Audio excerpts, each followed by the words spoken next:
Good afternoon, everyone. This is the Office of Consumer Credit Commissioner stakeholder meeting to discuss the rule review for residential mortgage loan originators and registered creditors. My name is Matt Nance. I'm the OCCC's Deputy General Counsel. I'm joined by several members of the OCCC staff, including our Commissioner, Leslie Pettyjohn, Director of Licensing, Moran Diamond, Assistant General Counsel, Audrey Spalding, and Legal Assistant, Ginger Harmon. And if the Commissioner would like to make some opening remarks, I'd like to turn it over to her. Certainly. Thank you, Matt. I just want to say welcome to our stakeholder meeting, and thank you to all our stakeholders that are listening to this and were present with us at our stakeholders meeting. It's always important as we go through these developments of rule and policy issues that we get input from our stakeholders. We value that highly, so we very much appreciate your interest and attendance. And with that, that's really all I wanted to do, is to welcome folks. So I will turn it back to Matt for the substance of the meeting. All right. So like the Commissioner said, I want to thank everyone for coming to our meeting or listening online. Getting input from stakeholders is a really important part of our rulemaking process. These meetings help us make sure we produce the best rules possible. At the side of the room, we've got copies of our stakeholder meeting notice and our pre-comment draft of rules, which has the draft rules we'll be talking about. A copy of the pre-comment draft is also available on the OCCC's webpage for recent and upcoming rules. We're holding this meeting on GoToWebinar. Some of you might be listening on your phones, some may be watching on computers, some may be doing both. For those watching on a computer, there's a window where you can submit questions. And if you have technical questions about using the webinar, you can type those in there, and Ginger will try to answer those. If you're listening online and have any comments on the notice itself, go ahead and type those in at any time, and I'll be getting to those as well, those kind of typed in comments. For those of you here in person, we do have a table with a mic where you can come up and share comments if you'd like. If you could also share a comment from your seat if you'd like, but I will probably need to repeat the comment or question so that those listening online can hear it. We're talking about rule amendments that come out of a process called rule review. The Texas Government Code requires state agencies to review their rules every 4 years to make sure they should still exist and to make any necessary updates. When we do that, we try to get input from stakeholders on whether the rule should be updated or how. We do this on a rolling basis, so chapters 2 and 86 of our rules, the rules dealing with RMLOs and registered creditors, are the two that are currently up for review. We'll be doing some further chapters later in the year as well. So there are two different rule actions we'll be talking about today that are coming out of that rule review process. The first action deals with residential mortgage loan originators, or RMLOs, and there are two different rule sections affected, one for license fees and the other for a review of criminal history. The second rule action has to do with documentary fees for registered creditors. So I'd first like to summarize these rules and then lay out the proposed timeline for the rules, and then I'll provide a chance for anyone to provide comments. So I'm going to change to our slide. For RMLOs, probably the most significant change is in section 2.104, where we're proposing to lower the application and renewal fees from $300 to $200, resulting in lower costs to individual RMLOs. In reviewing this rule, we wanted to reduce barriers for individuals to engage in the licensed occupation of being an RMLO. To lower this amount, we may need to slightly reduce the discount to the annual fee for other licensees like regulated lenders. Because the OCCC is a self-directed, semi-independent agency, we need to make sure that each program area funds the costs associated with that area and pays a fair share. But the OCCC regulates a fairly small population of RMLOs, and that's why we anticipate that any impact on other licensees will be fairly small.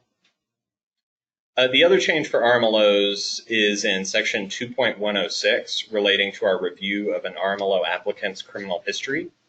The amendments include technical corrections and updates to citations based on some recent legislation, that's HB 1342, passed by the legislature in 2019. The amendments help ensure that rules on evaluating criminal history are consistent with other OCCC rules. It doesn't really substantially change the offenses we consider in reviewing that history, but it does clarify which offenses are directly related to the occupation, which affect character and fitness, and which are the kind of specifically listed offenses for RMLOs listed in Chapter 180 of the Finance Code. So those are the rules for RMLOs. For registered creditors, we're proposing some amendments to the documentary fee rule at section 86.102. These are just add a purpose statement at the beginning to make it clear which vehicles the rule applies to, and would update a citation to the Transportation Code's definition of all-terrain vehicle, which was moved in the last session. I'll just make clarification, is section 86.201. Thank you. Yeah. Sorry, I misspoke. The section for the documentary fee is section 86.201. So that's the change related to registered creditors. Now, as far as the timeline for these rules goes, so we are accepting official comments on the rule review generally until next Monday, January 27th. We published,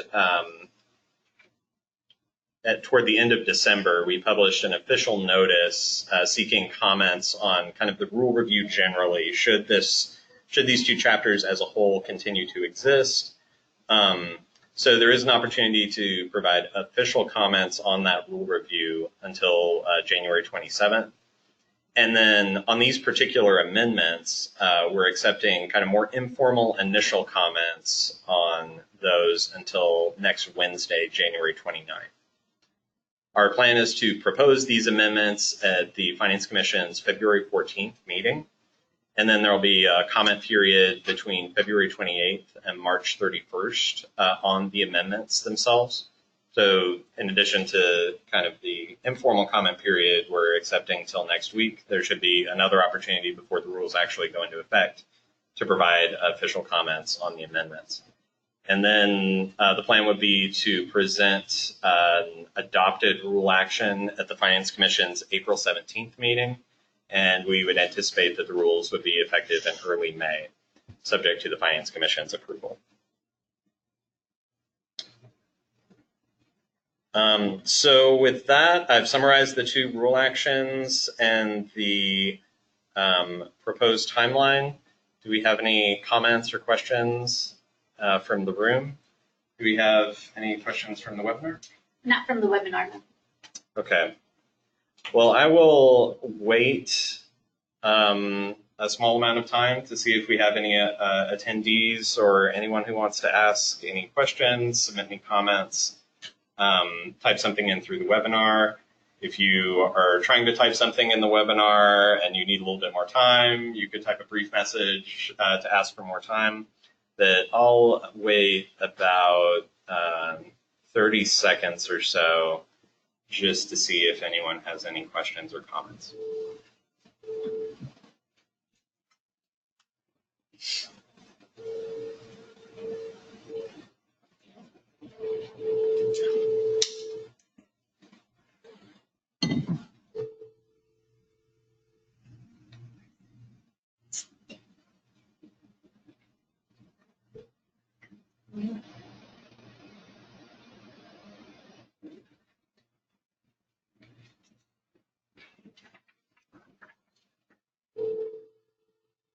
Okay. Well, again, there's a chance to submit informal pre-comments on these rules by 5 o'clock p.m. on January 29th to rule.comments@occc.texas.gov. That's the email address we use for submitting rule comments. Rule updates are generally available on our website. We have a webpage for recent and upcoming rules where you can see all the currently pending rule actions we've got.